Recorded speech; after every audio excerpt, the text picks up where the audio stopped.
नमस्कार, आप देख रहे हैं एवन उत्तर प्रदेश और मैं हूं आपके साथ आयुषी गुप्ता। बुलेटिन की शुरुआत करेंगे इस वक्त की हेडलाइंस के साथ। मिशन यूपी पर गृह मंत्री अमित शाह वाराणसी में अखिल भारतीय राजभाषा सम्मेलन का किया शुभारंभ। अखिलेश के गढ़ आजमगढ़ में राज्य विश्वविद्यालय का किया शिलान्यास, तो बस्ती में सांसद खेल महाकुंभ का करेंगे शुभारंभ।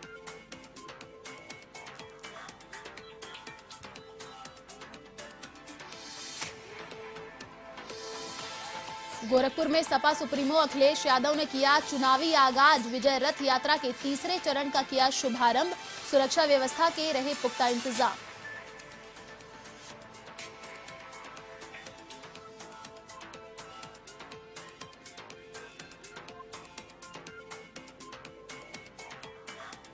यूपी के चंदौली में पोस्टर लगाने को लेकर हुआ खूनी संघर्ष। युवक से मारपीट कर की हत्या। आक्रोशित ग्रामीणों ने रोड पर शव रखकर लगाया जाम।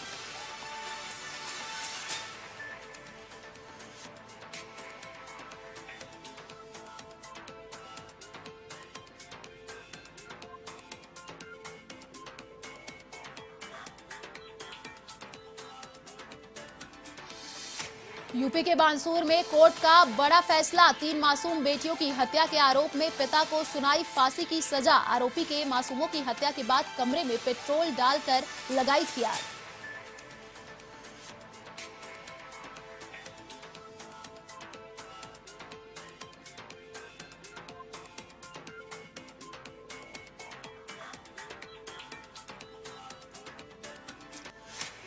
रायबरेली पुलिस ने अवैध हथियार तस्कर दबोचा। आगामी चुनाव को लेकर ऑन डिमांड असलहे की कर रहा था आरोपी सप्लाई। तस्कर संदीप के कब्जे से 7 अवैध असलहे समेत जिंदा कारतूस जब्त।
और अब खबरें विस्तार से। आजमगढ़ से आपको चलिए दिखाते हैं सीधे लाइव तस्वीरें। मिशन यूपी पर गृह मंत्री अमित शाह हैं। आजमगढ़ राज्य विश्वविद्यालय का शिलान्यास कर रहे हैं। सीएम योगी आदित्यनाथ भी कार्यक्रम में मौजूद है। विभाग की तरफ से जिसमें शिक्षा की क्रांति हुई है, यहाँ पर आपके तमाम केवल आजमगढ़ में 13 डिग्री माध्यमिक विद्यालय खुले हैं।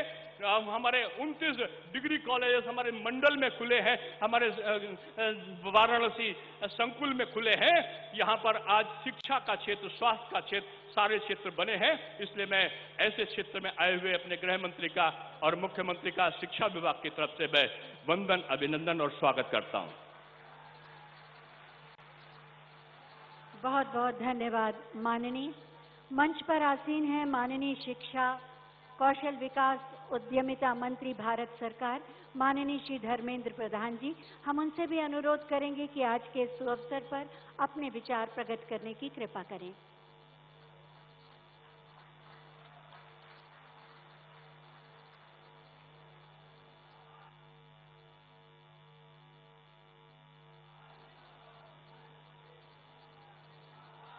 आजमगढ़ की इस पवित्र धरती पे उत्तर प्रदेश सरकार की ओर से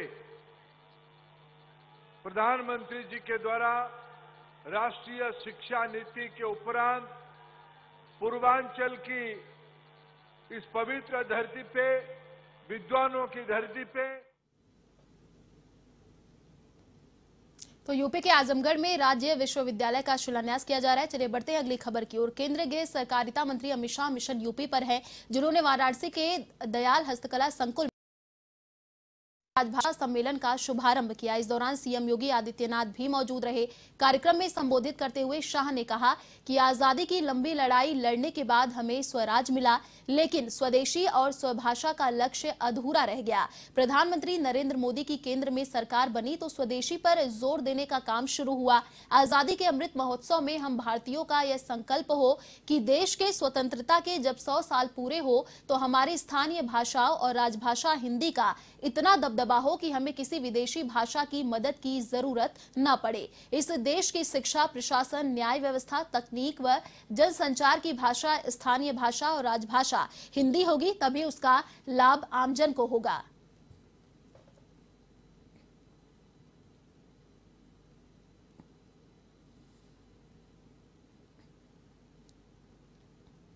जिन्होंने इस ब्रज क्षेत्र में मनुष्य के रूप में, पशु पक्षी के रूप में या जिस भी रूप में उन्हें रहना पड़े, लेकिन कहीं रहना पड़े इस धरती पर तो इस ब्रज क्षेत्र में रहना पड़े। और आप तो सौभाग्यशाली हैं कि आपको तो जन्म लेने का, सेवा करने का, अपने जीवन को आगे बढ़ाने का सौभाग्य इसी धरती पर प्राप्त हो रहा है। भाइयों बहनों, ब्रज क्षेत्र के विकास के लिए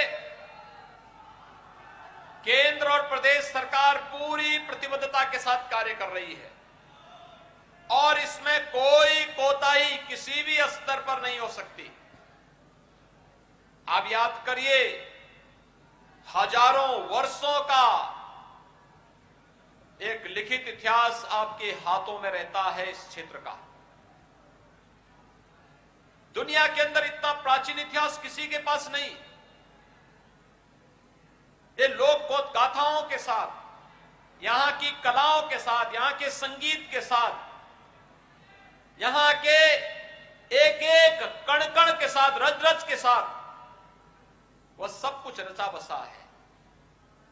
और उस पवित्रता का भान हम सबको सदैव रहना चाहिए। इसकी पवित्रता को बनाए रखना हम सबका दायित्व बनता है।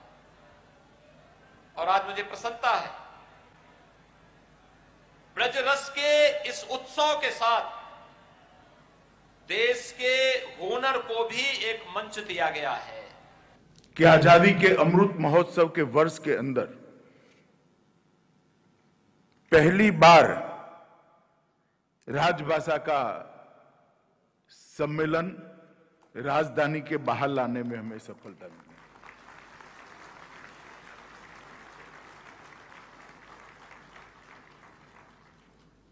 कोई भी सरकारी परिपत्र, अधिसूचनाएं तब तक लोकभोग्य नहीं होती है जब तक जन आंदोलन में परिवर्तित नहीं होती। और ये राजभाषा को गति देने का जो जरिया है, अखिल भारतीय राजभाषा सम्मेलन, उसको भी दिल्ली के गलियारों से बाहर निकालने का हमने 2019 में ही निर्णय कर लिया। मगर 2 साल कोरोना काल रहा, हम नहीं कर पाए। परंतु आज मुझे आनंद है कि योगानुयोग की है, ईश्वर कृपा ही है कि ये नई शुभ शुरुआत उस वर्ष में होने जा रही है जो हमारा आजादी का अमृत महोत्सव है। उत्तर प्रदेश मुख्यमंत्री योगी आदित्यनाथ के गढ़ गोरखपुर में सपा सुप्रीमो अखिलेश यादव सामाजिक विजय यात्रा शुरू करने पहुंचे। आपको बता दें, यात्रा गोरखपुर एयरपोर्ट से चलकर कुशीनगर जाकर समाप्त होगी। एयरपोर्ट के बाहर हजारों की संख्या में मौजूद कार्यकर्ताओं ने यूपी के पूर्व मुख्यमंत्री का स्वागत किया। इसके बाद अखिलेश यादव का काफिला रथ पर सवार होकर आगे बढ़ा। काफिला कुसमी जंगल पहुंचा, वहां उन्होंने रजही चौराहे पर कार्यकर्ताओं को संबोधित किया। इस बीच उन्होंने प्रदेश की योगी सरकार पर निशाना साधते हुए कहा कि प्रदेश की जनता का विकास कार्य ठप पड़ा हुआ है। उन्होंने कहा कि प्रदेश की जनता महंगाई की मार से परेशान हो चुकी है। अब वह भाजपा की इस 3 इंजन की सरकार को उखाड़ फेंकने का मन बना चुकी है।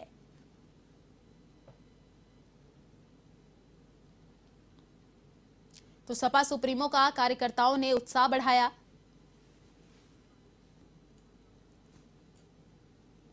यूपी में सलमान खुर्शीद की किताब को लेकर लगातार विरोध जारी है। इसी के तहत राजधानी लखनऊ में 1090 चौराहे पर हिंदू जागरण मंच महानगर ने पूर्व केंद्रीय मंत्री सलमान खुर्शीद की किताब का विरोध किया, साथ ही उनका पुतला दहन भी किया। हिंदू जागरण मंच के प्रदेश अध्यक्ष विकास शुक्ला ने बताया कि सलमान खुर्शीद ने जो हिंदू की तुलना आईएसआई से की है, इसकी निंदा करता हूं। हिंदू जागरण मंच कांग्रेस से मांग करता है कि उनको पार्टी से निष्कासित किया जाए, साथ ही उनके खिलाफ कानूनी कार्रवाई भी की जाए।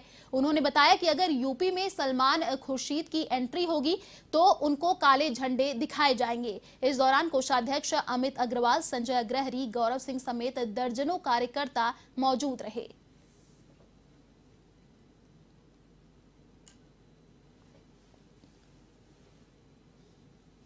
आज सलमान खुर्शीद का हिंदू जागरण मंच के द्वारा यहाँ पुतला फूंका गया है, क्योंकि सलमान खुर्शीद ने हिंदुओं की तुलना बोको हरम और आईएसआई से की है, जिसको हिंदू जागरण मंच बिल्कुल बर्दाश्त नहीं करेगा। और सलमान खुर्शीद जहाँ भी दिखेंगे इनको काले झंडे दिखाने का कार्य और जरूरत पड़ी इनके मुख पे काली पोतने का भी कार्य करेंगे। और ये कांग्रेस से भी ये मांग करते हैं कि सलमान खुर्शीद को पार्टी से निष्कासित किया जाए, और आदरणीय मोदी जी से भी ये मांग करते हैं कि तत्काल इनके ऊपर कार्रवाई की जाए और इनके खिलाफ सख्त से सख्त कार्रवाई करके केस दर्ज किया जाए।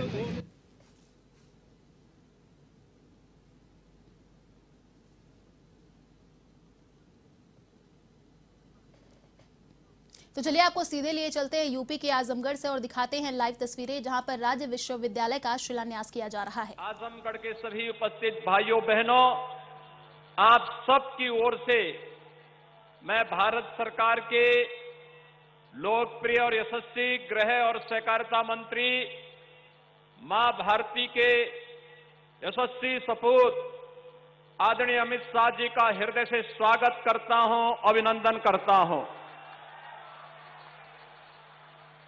भाइयों बहनों, जो कहा सो करके दिखाया। आदरणीय प्रधानमंत्री नरेंद्र मोदी जी के नेतृत्व में पूरे देश के अंदर भारतीय जनता पार्टी नेतृत्व की सरकारों ने, न केवल केंद्र सरकार ने बल्कि राज्यों की सरकारों ने भी जनता जनार्दन के सामने जो बातें कही थी, अक्सर सह उनका पालन करते हुए उसे जमीनी धरातल पर उतारने का कार्य किया। भाइयों बहनों, आज इसी का परिणाम है कि दुनिया के अंदर भारत की प्रतिष्ठा बढ़ी है और 2017 में इसी उत्तर प्रदेश में आदरणीय प्रधानमंत्री जी के मार्गदर्शन में और माननीय से अमित शाह जी के नेतृत्व और रणनीति के तहत जनता जनार्दन ने भारतीय जनता पार्टी को जो समर्थन और सहयोग किया था, आज उसका परिणाम है। आजमगढ़ ने भले ही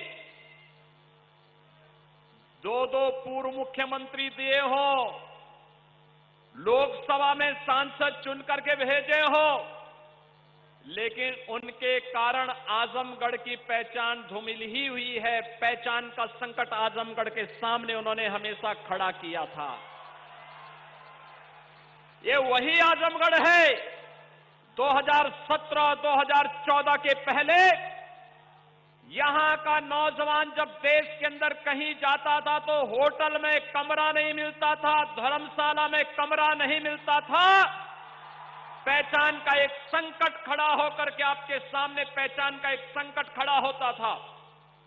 लेकिन भाइयों बहनों, मोदी जी और अमित शाह जी के नेतृत्व में आज जब भारत के अंदर सरकारें काम कर रही हैं, उत्तर प्रदेश में उनके मार्गदर्शन में भारतीय जनता पार्टी नेतृत्व की सरकार मिल रही है। मुझे याद है जब सरकार का गठन होने जा रहा था, तब माननीय अमित शाह जी ने कहा था कि पूर्वांचल एक्सप्रेसवे को ऐसे बनाएं कि जिससे वह आजमगढ़ के और पूर्वी उत्तर प्रदेश के विकास की बैकबोन बन जाए। आज पूर्वांचल एक्सप्रेसवे आपके विकास की धुरी बन रही है। आज आजमगढ़ में एयरपोर्ट बन रहा है, अंतिम चरणों में चल रहा है, लगभग 95% कार्य पूरा हो गया है। और भाइयों बहनों, यह विश्वविद्यालय जो आज यहां पर जिसकी आधारशिला रखी जा रही है, यह विश्वविद्यालय आजमगढ़ को सचमुच आर्यमगढ़ बना ही के रायबरेली से है, जहां पुलिस ने अवैध हथियारों के एक ऐसे तस्कर को पकड़ा है जो आगामी चुनाव में गड़बड़ी के लिए ऑन डिमांड असलहे सप्लाई करता था। असलहा तस्कर के कब्जे से कई हथियार बरामद हुए हैं। हालांकि पुलिस ने यह नहीं बताया कि किस पार्टी से जुड़े लोगों ने तस्कर के असलहे की डिमांड की थी। पुलिस के मुताबिक जिले में पब्लिक ट्रांसपोर्ट के जरिए असलहा तस्करी किए जाने की सूचना मिली थी, जिस पर पुलिस ने एसओजी के साथ मिलकर रेकी की तो तस्कर के बीच में ही उतर जाने की जानकारी मिली। ऐसे में पुलिस ने रेती खुर्द मोड़ के पास संदिग्ध युवक को देखकर रोका तो उसने कुछ दूर भागने के बाद पुलिस पर फायर कर दिया। पुलिस ने अपना बचाव करते हुए घेराबंदी कर अमेठी जिला निवासी असलहा तस्कर संदीप गुप्ता को गिरफ्तार कर लिया और तस्कर संदीप के कब्जे से 7 अवैध असलहे और कुछ जिंदा कारतूस भी बरामद किए हैं। पूछताछ में तस्कर ने बताया कि वह एटा और फर्रुखाबाद के कटरी क्षेत्र में इन असलहों को खरीद कर यहां बेचता है। आगामी चुनाव के मद्देनजर इसकी डिमांड बढ़ गई है। पुलिस से बचने के लिए वह पब्लिक ट्रांसपोर्ट का इस्तेमाल करता था।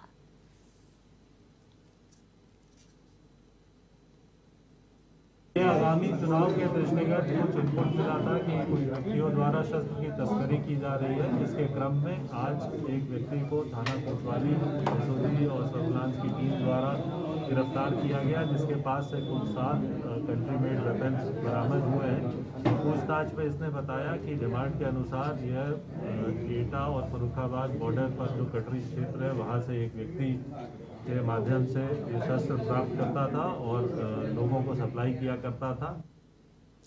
खबर यूपी के बांसूर थाना क्षेत्र से है, जहां वीर गांव में 3 साल पहले दिल को झकझोर कर देने वाली घटना मामले में आरोपी पिता को कोर्ट ने फांसी की सजा सुनाई। दरअसल बेरहम पिता छिदामी उर्फ छिदू ने अपने 3 मासूम बेटियों को सोते समय हथौड़े से वार कर हत्या कर दी, जिसके बाद बच्चियों पर पेट्रोल डालकर कमरे में आग लगा दी। आग की लपटें देख पड़ोसी मौके पर पहुंचे और कमरे में लगी आग को बुझाया और बच्चियों को जिला अस्पताल भेजा, जहां चिकित्सकों ने तीनों लड़कियों को मृत घोषित कर दिया था। जिसके बाद हत्यारोपी पिता को गिरफ्तार कर पूरे मामले की जांच शुरू की, जिस पर जज निर्भय प्रकाश ने आरोपी को दोषी करार देते हुए फांसी की सजा सुनाई, साथ ही 1 लाख रुपए का अर्थदंड भी लगाया।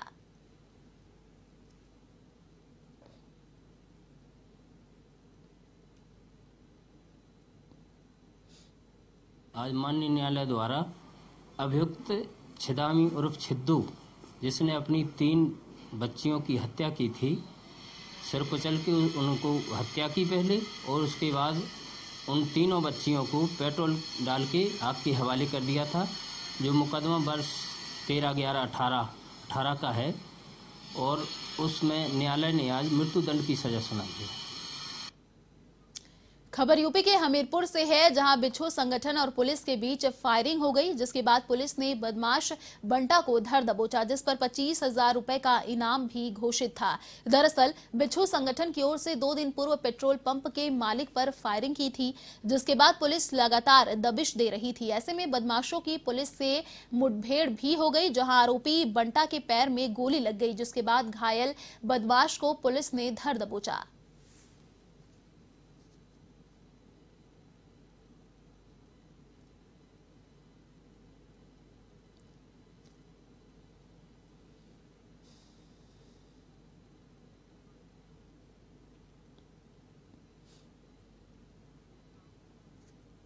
खबर यूपी के जनपद चंदौली से है। यहां पोस्टर लगाने के विवाद में एक युवक को घर से बुलाकर पीट कर निर्मम हत्या किए जाने से इलाके में तनाव फैल गया। आक्रोशित ग्रामीणों ने युवक का शव रखकर रोड जाम कर दी। दरअसल पूरा मामला सिकटिया गांव का है, जहां पिछले कुछ दिनों से 2 पक्षों में राजनीतिक पोस्टर लगाने को लेकर विवाद चल रहा था, जो खूनी संघर्ष में बदल गया। 25 वर्षीय विशाल पासवान को उसके घर से बुलाकर दूसरे पक्ष ने मारपीट कर हत्या कर दी।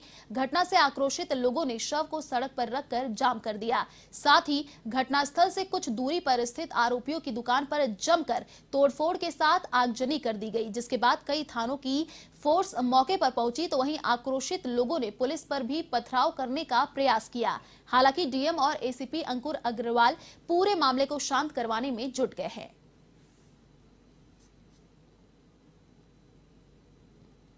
फिलहाल इस बुलेटिन में इतना ही। देश और दुनिया की तमाम बड़ी खबरों के लिए देखते रहिए A1 टीवी। नमस्कार।